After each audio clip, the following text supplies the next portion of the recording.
Cette action, elle est dans la continuité de ce que l'on a mis en place et de ce que l'on souhaite, entre guillemets, développer au niveau de la ville d'Avallon.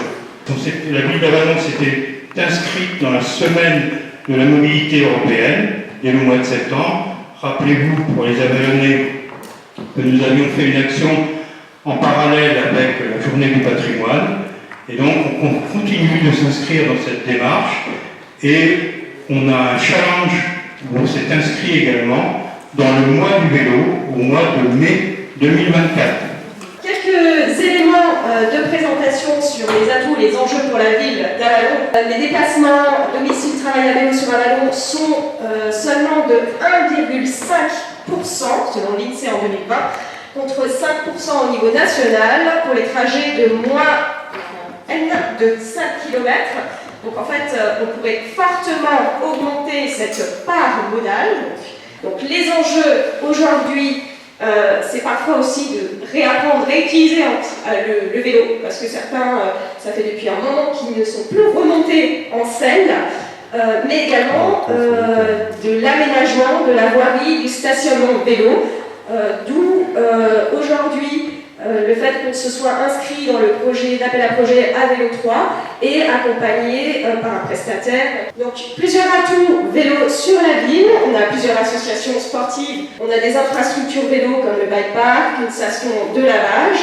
On est aussi la ville d'entrée de la grande traversée du Massif central, on a des pistes VTT, mais avec un focus également sur les établissements scolaires, puisque ça part, l'apprentissage du vélo part de nos jeunes également, et quand on sécurise à la fois pour les jeunes, et ça bénéficie également aux autres usagers.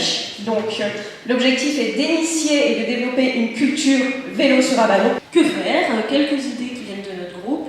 Parce qu'on était proposé un sens unique pour les voitures dans un certain nombre de rues, ce qui sécuriserait les vélos puisqu'ils sauraient d'où viennent les voitures et seraient doublés de beaucoup moins près. Ils auraient beaucoup plus de place pour circuler. En ce qui concerne les écoles, faire stationner les cars et les voitures un peu plus loin, pas juste devant l'entrée, devant la grille. On a parlé des aménagements en cours, puisqu'il y a des implantations notamment de rack à vélo, donc ça c'est un atout, mais pour nous c'est aussi quelque chose qui est perfectible, puisqu'on a évoqué le fait que les usagers ne sont pas forcément associés à la réflexion sur le matériel qui est installé et il ne répond pas toujours aux besoins. On les a tous le fait d'initier la démarche collective avec les usagers de ce soir, c'était déjà un pas. On a parlé de l'association Agir qui a un atelier de réparation vélo et la mise à disposition de vélos d'occasion. Ça existe et c'est peut-être un petit peu méconnu. Le seul point que je voudrais faire remonter, c'est peut-être de créer une station de recharge pour vélos électriques afin de permettre aux gens de pouvoir circuler en toute sécurité d'un point à l'autre. On a parlé de la mise en place de vélo-taxi, de l'organisation de sorties collectives selon les niveaux, notamment pour les seniors. On a parlé de bourse au vélo, de marché de l'occasion.